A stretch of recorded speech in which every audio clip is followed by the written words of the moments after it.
Assalamualaikum warahmatullahi wabarakatuh. Selamat pagi. Baik, jumpa lagi bersama Pak Wisnu, yaitu dalam pembelajaran Civic Education atau pendidikan kewarganegaraan, khususnya untuk kelas 8 SMP Negeri 1 Balai Endah. Anak-anakku yang berbahagia, sebelum kita mulai, supaya pertemuan ini bisa berjalan penuh dengan hikmat dan makna, sekarang kita berdoa kepada Tuhan Yang Maha Esa sesuai dengan agama kepercayaannya yang akan dipimpin oleh Bapak secara langsung dengan waktu setengah menit. Berdoa dipersilakan.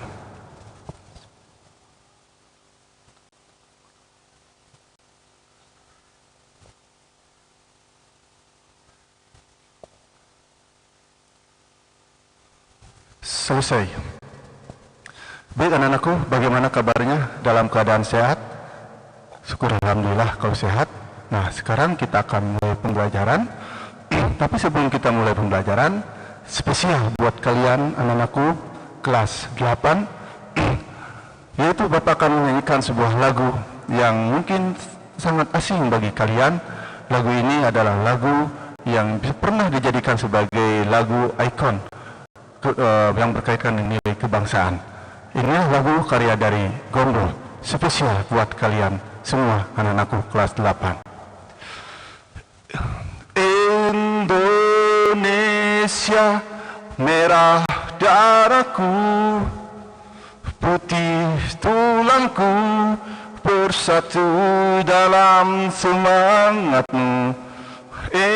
Indonesia, debar jantungku, getar nadiku, berbaur dalam angan-angan, gebiar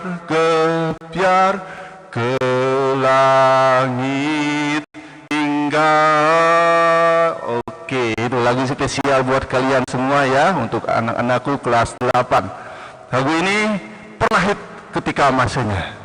Baik anak-anakku, sekarang kita akan mulai pembelajaran kita hari ini, yaitu materi yang sangat dinanti-nantikan, yaitu bab 2. Sebelumnya Bapak kemarin sudah memberikan ulangan bab 1 kepada kalian, dan nanti akan ketahuan siapa yang memiliki nilai yang tertinggi dan nilai yang di bawah standar. Nanti akan Bapak proses semuanya. Baik, masih ada kesempatan dan waktu. Nah, sekarang kita akan membahas materi bab 2, yaitu menumbuhkan kesadaran terhadap Undang-Undang 1945 yang akan kita bahas, yaitu bab kedua.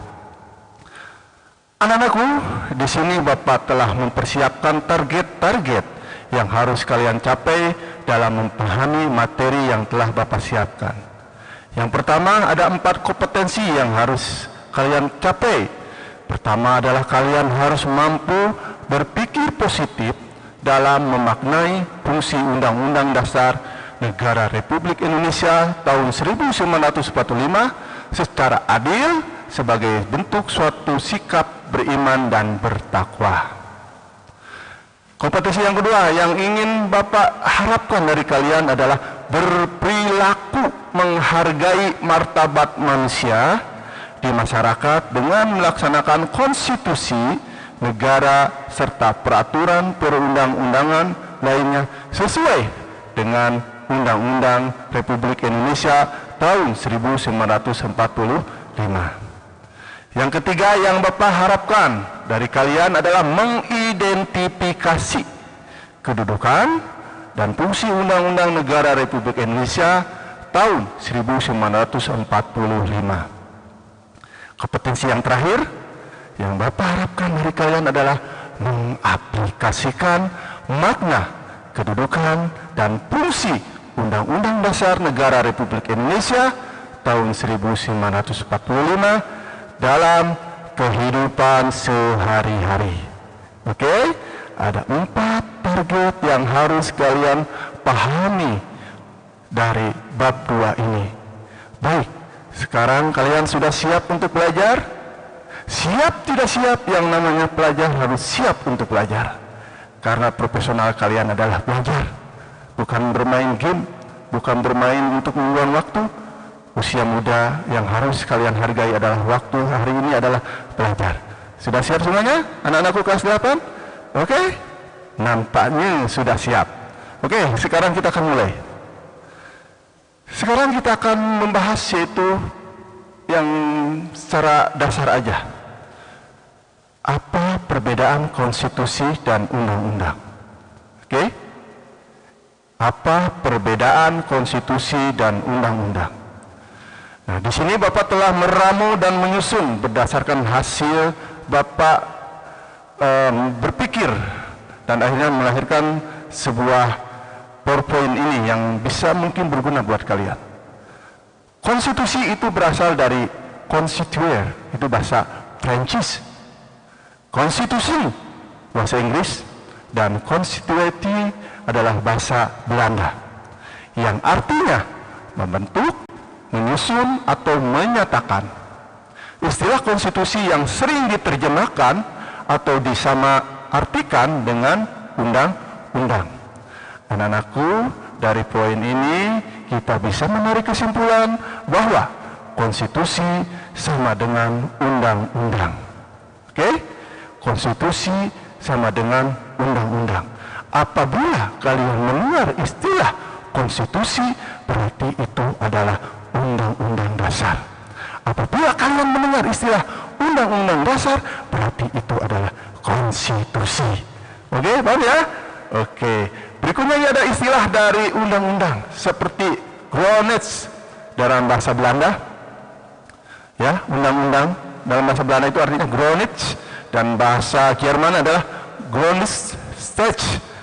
Ya, namun L.J. Alpharidon, seorang ahli, mengemukakan bahwa antara konstitusi dan undang-undang tidak sama artinya. Oke? Undang-undang hanyalah sebatas hukum dasar tertulis, sedangkan konstitusi memuat hukum dasar tertulis dan tidak tertulis.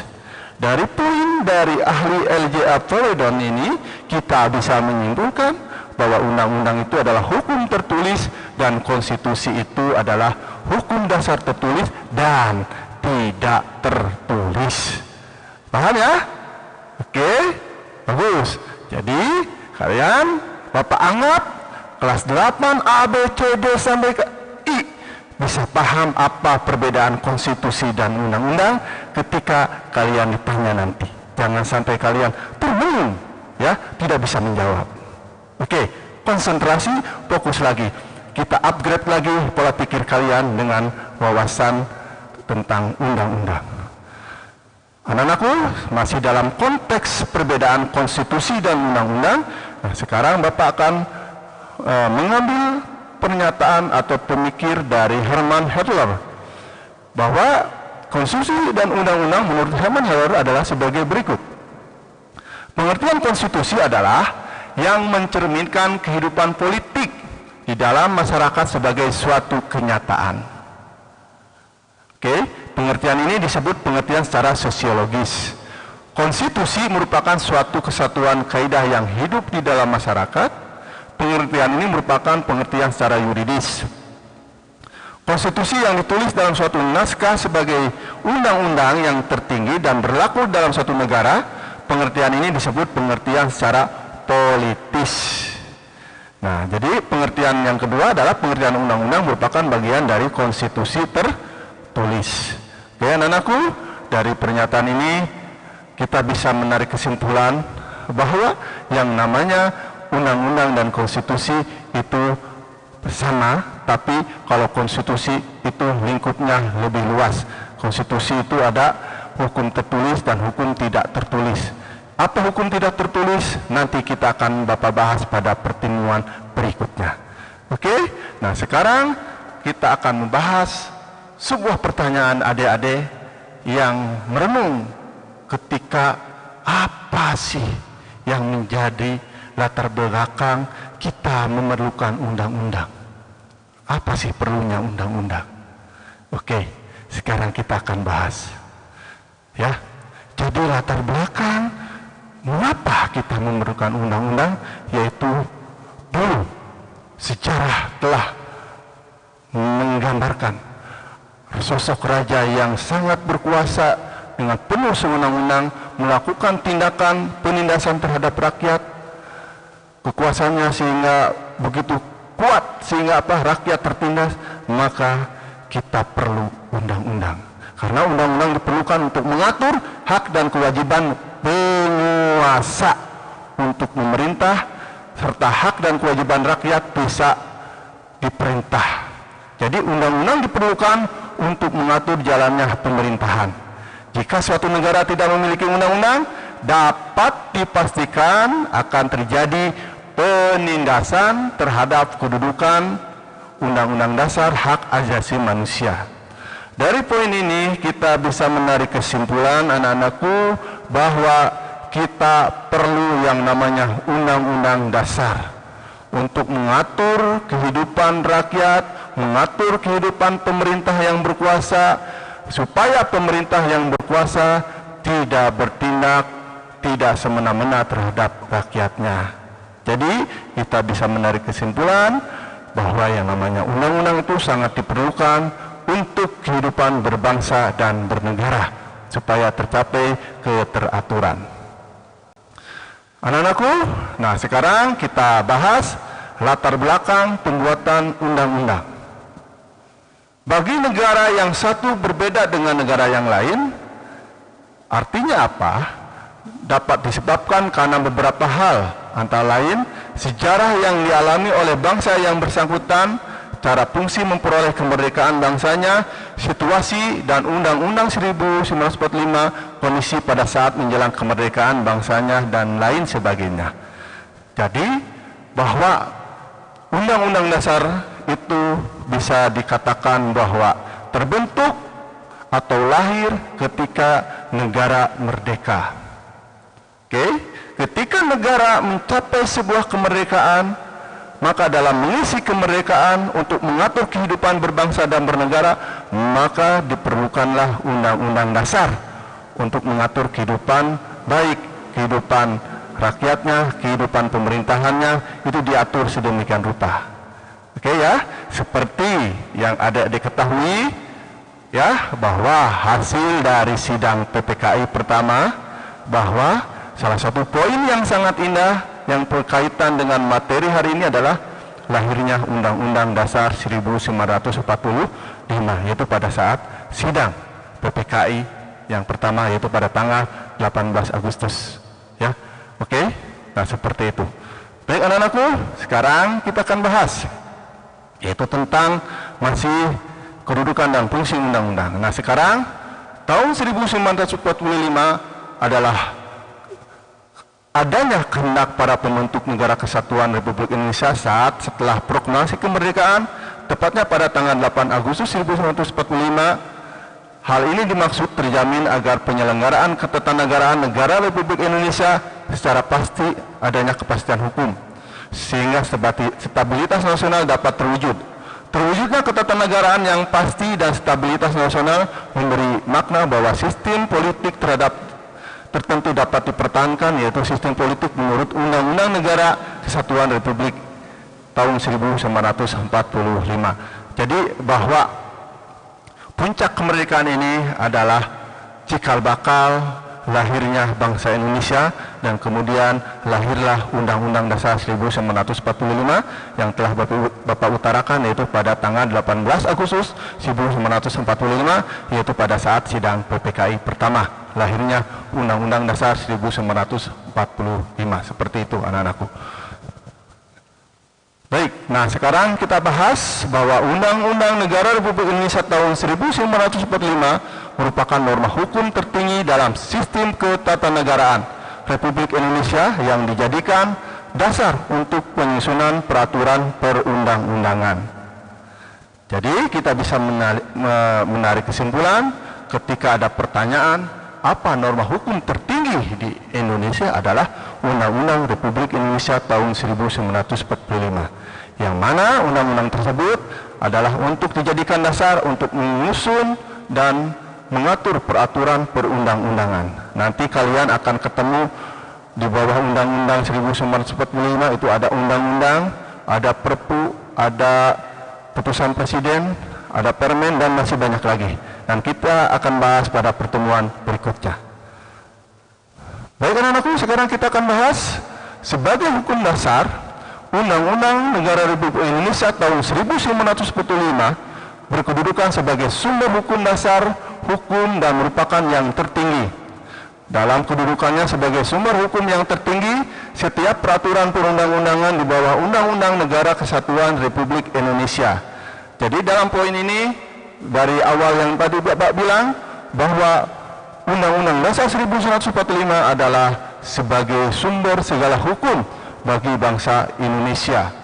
Ya, jadi dalam kehidupan berbangsa dan bernegara itu kita mempunyai sumber hukum yang tertinggi, yaitu di bawah naungan Undang-Undang Dasar Negara Republik Indonesia, seperti itu. Jadi kedudukannya sudah jelas bahwa Undang-Undang 1945 adalah sebagai sumber hukum.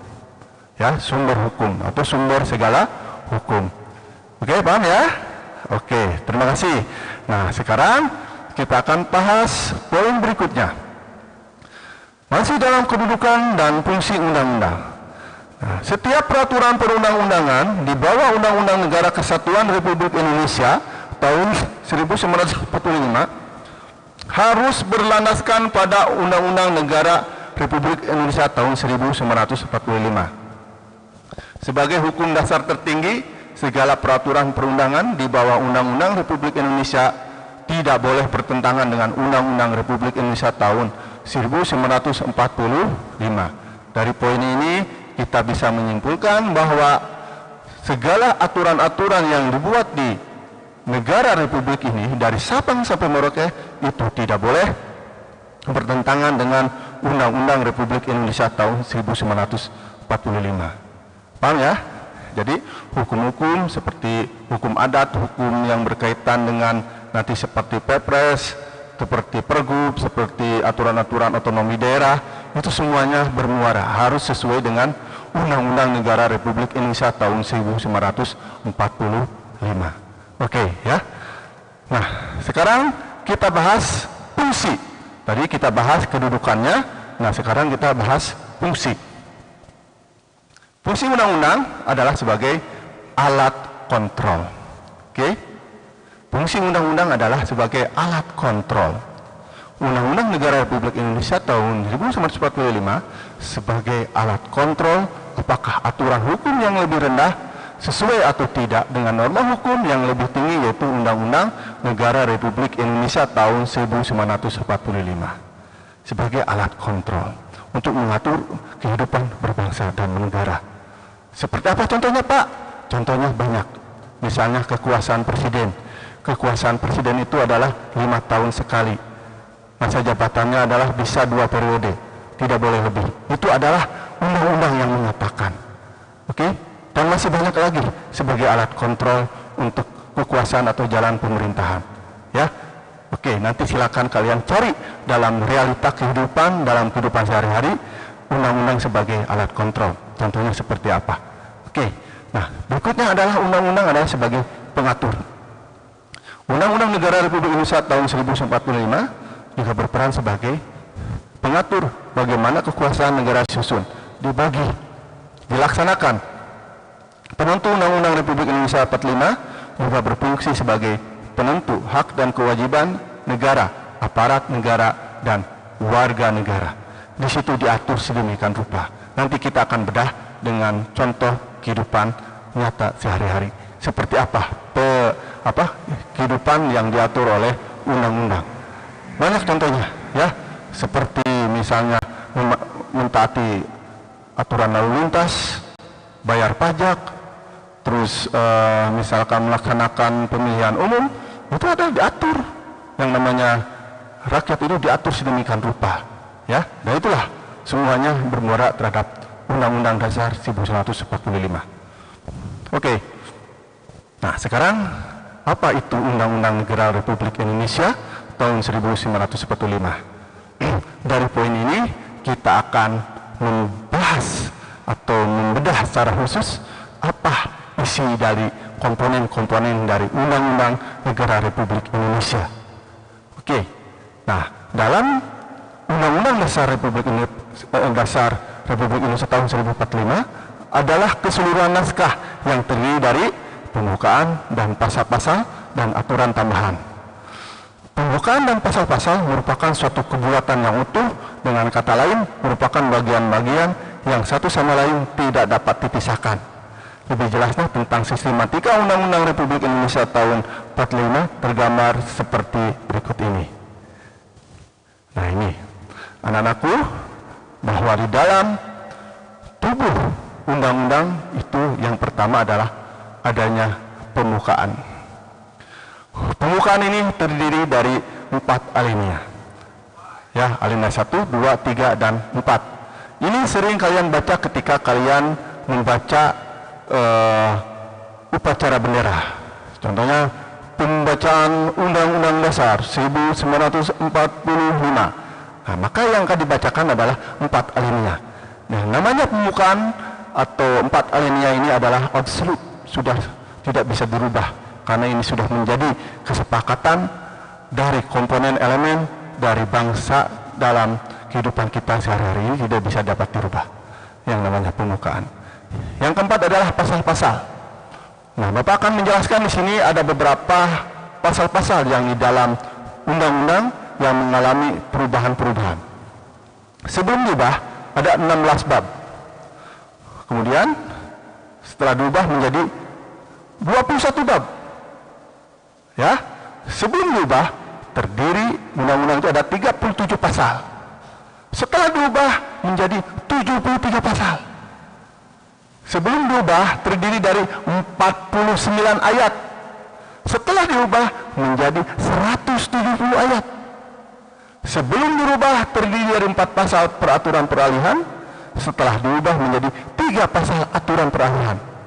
2 ayat aturan tambahan berubah menjadi 2 pasal aturan tambahan. Seperti itu. Jadi yang namanya pasal-pasal itu bisa mengalami perubahan-perubahan seiring dengan tanda kutip perkembangan zaman atau sesuai dengan kebutuhan dari rakyat yang diinginkan. Nah, seperti yang kita ketahui bahwa DPR lah yang nanti akan menyusun, membuat strategi untuk perubahan-perubahan tersebut yang bersumber dari rakyat. Oke? Nah, demikianlah anak-anakku pembahasan pada hari ini, yaitu tentang Undang-Undang Dasar 1945. Semoga bisa bermanfaat dan berfaedah. Seperti biasa, Bapak selalu mendoakan kepada anak-anakku kelas 8. Semoga anak-anakku senantiasa berbakti kepada orang tua, dan Bapak doakan kalian bisa meraih cita-cita di kemudian hari. Amin ya rabbal alamin. Demikianlah dari Bapak. Wassalamualaikum warahmatullahi wabarakatuh.